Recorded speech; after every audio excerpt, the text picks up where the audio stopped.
এত কোচ থাকা সত্ত্বেও মোহনবাগান কেন তাদের ট্র্যাডিশনাল পথে না হেঁটে প্যানোসকে মোহনবাগানের কোচ করলো?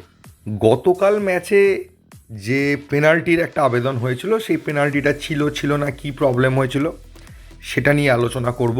এবং একটা অদ্ভুত খবর এক্স হ্যান্ডেলে দেখতে পেলাম, সেটা নিয়েও লাস্টে বলে দেবো। প্রথমে চলে আসি পেনাল্টিটা নিয়ে, কারণ কালকে অনেকেই আমায় প্রশ্নটা করেছিলেন, দাদা পেনাল্টি ছিল কি ছিল না, আপনার মতামত কি?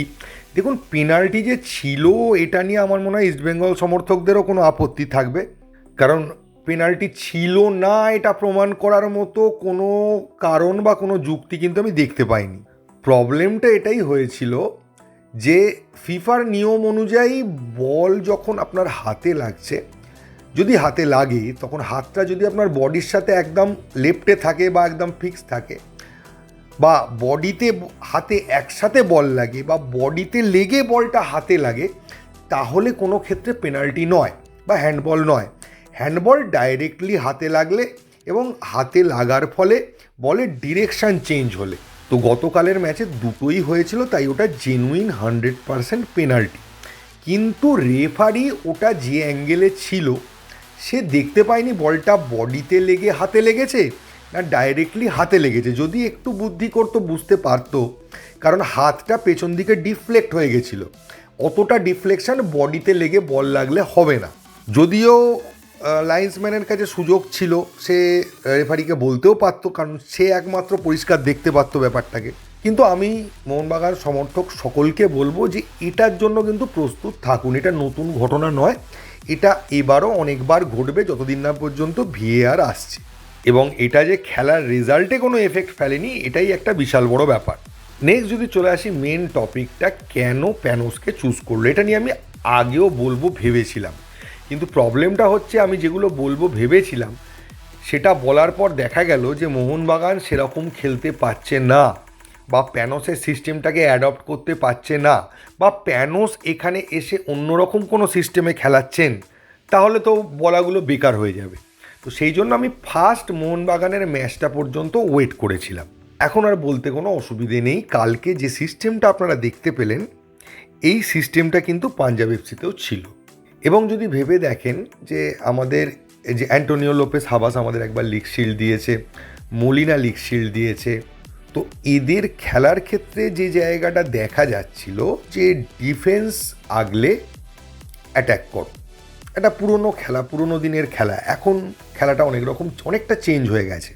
লোবেরার ট্যাকটিস ছিল অল আউট অ্যাট্যাক করো, অল আউট অ্যাট্যাক করে যাও। বরং তুলনামূলকভাবে ফেরান্ডো অনেক কিছু এক্সপেরিমেন্ট করার চেষ্টা করেছিলেন, একটা টিমের স্টাইল তৈরি করার চেষ্টা করেছিলেন, কিন্তু বিভিন্ন কারণবশত তিনি সফল হতে পারেননি এবং তার সিস্টেমটাও সেই সময় সফলতা দিতে পারেনি সেইভাবে। কিন্তু প্যানোস যে সিস্টেমটা নিয়ে এসছেন, এটা মডার্ন ফুটবলের একটা সিস্টেম। যদিও আপনি যদি বলেন যে প্যানোসের অ্যাচিভমেন্টও সেরকম বিশাল কিছু নেই, বড় বড় জায়গায় কোচিং করিয়েছেন, বিশাল বড় ক্লাবে বা বিশাল কিছু অ্যাচিভ করেছেন, এরকম ব্যাপার নয়। কিন্তু ওনার যে ভিশনটা রয়েছে সেটা টিম বিল্ড করার জন্য ভবিষ্যতের ক্ষেত্রে এবং ইউথ জেনারেশনকে ইউজ করে, যেটা আমরা বারবার বলে থাকি যে আমাদের জুনিয়র প্লেয়ারগুলো চান্স না পেয়ে নষ্ট হয়ে যাচ্ছে। প্লাস আমাদের বক্তব্য ছিল মোহনবাগান জিতছে, ট্রফি জিতছে, সব ঠিক আছে, কিন্তু খেলা স্টাইলটা দেখে ভালো লাগছে না, কিরম ঘুমন্ত একটা খেলা হচ্ছে। তো এই সব কিছুরই সলিউশন রয়েছে প্যানোসের কাছে। বিশাল বড় নাম নয়, ওয়ার্ল্ড ফুটবলের কোনো বিশাল বড় ব্যক্তিত্ব নয়, কিন্তু এনার মধ্যে পোটেনশিয়াল রয়েছে। এবং কালকের খেলায় যেটা দেখেছি, প্রত্যেকটা প্লেয়ারের একটা ইনভলভমেন্ট রয়েছে খেলার মধ্যে, প্রত্যেকটা প্লেয়ার ইকুয়ালি ইম্পর্টেন্ট। এবং যে স্টাইলটা তিনি ইমপ্লিমেন্ট করছেন, এখানে অ্যাট্যাক এবং ডিফেন্সের মধ্যে একটা দুর্ধর্ষ ব্যালেন্স রয়েছে। এবার দেখুন, আপনারা বলবেন সফল হলেই ভালো, না হলে তো আর কোনো লাভ নেই, কিন্তু বিষয়টা আমি ওইভাবে দেখছি না। সফল হলো কি হলো না সেটা সময় বলবে, কিন্তু একটা ভালো ফুটবল খেলাবেন, একটা স্পিডি ফুটবল খেলাবেন, ইউথ জেনারেশনকে প্রপারলি ইউজ করবেন, এই আশাগুলো আমরা কিন্তু এনার থেকে করতেই পারি। আর সব থেকে বড় কথা, আপনি হাবাস বলুন, মলিনা বলুন বা লোবেরা বলুন, এদের কিন্তু নতুন করে অ্যাচিভ করার মতো কিছু নেই। হাবাস লিগ সিল জিতে গেছে, আইএসএল ট্রফি জিতেছে, আই লিগ জিতেছে, মলিনা আইএসএল ট্রফি জিতেছে দুবার, একবার শিল্ড জিতেছে, লোবেরারও সব কিছু জেতা হয়ে গেছে। এদের কাছে নতুন করে কোনো খিদে নেই, কিন্তু এই কোচের কাছে কিন্তু একটা খিদে আছে। সে একবারও এখনও চ্যাম্পিয়ন হতে পারেনি, তারও তো ইচ্ছে আছে যে সে চ্যাম্পিয়ন হবে, সেই খিদেটা আছে তার মধ্যে। তাও বলবো একটা ম্যাচ দেখেও কিছু বলা যায় না। মোহনবাগানের পারফরমেন্সের কালকে ভুলভ্রান্তি কিছু ছিল, সেগুলো থাকবে, এক্সপেক্ট করেছিলাম। তবে সব থেকে বেশি যেটা বললাম, চাপ লেগেছিল লাস্টের 10টা মিনিট যেভাবে ইস্টবেঙ্গল প্রেস করছিল। ওই প্রেসটার সময় যদি কাউন্টার অ্যাট্যাক কন্টিনিউয়াস করা না যায়, তাহলে কিন্তু মোহনবাগানও প্রচুর টিমের এগেনস্টে ওইভাবে প্রেস করে লাস্ট মিনিটে একটা দুটো গোল তুলে ম্যাচ ঘুরিয়ে দিয়েছে। তো ওই প্রেসিংটাকে আটকানোর একটা জায়গা অবশ্যই খুঁজতে হবে, এবং এটাও ফ্যাক্টর যে সব প্লেয়ার খেলেনি, বাকি প্লেয়াররা এলে টিমটা প্রপার জায়গায় এলে বোঝা যাবে যে টিমটার ব্যালেন্সটা কীরকম দাঁড়ালো। তো এটা নিয়ে আর বেকার আলোচনা করছি না, বেশ কয়েকটা ম্যাচ যাক, তারপর এটা নিয়ে আলোচনা করব। একটা অদ্ভুত খবর একটা এক্স হ্যান্ডেলে গোয়ার একটা নিউজ পেপার থেকে পেলাম, মানে দেখে বুঝতেই পারছি না যে মানে নিউজ পেপারটা যেরকম ফালতু একটা কোনো লোক বার করে দিয়েছে এরকম ব্যাপার কিন্তু নয়। 10-12 বছর ধরে এরা খবর করে, মানে একটা এস্টাবলিশ নিউজ পেপার বলতে পারেন। সেখানে লিখছে অ্যালবার্টো রড্রিগেজ নাকি গোয়ায় সাইন করেছে। হয় প্রিন্টিং মিস্টেক, নয়তো অন্য কোনো অ্যালবার্টো রড্রিগেজ নামে তো অন্য প্লেয়ারও থাকতে পারে, কিন্তু তারা ভুল করে আবার অ্যালবার্টো রড্রিগেজ, আমাদের অ্যালবার্টো রড্রিগেজের ছবি দিয়ে দিয়েছে।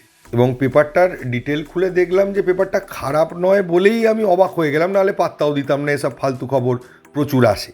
আর ষষ্ঠ বিদেশির আপডেট আপনারা বারবার আমাকে জিজ্ঞেস করছিলেন, লাস্ট আপডেট ওটাই আছে।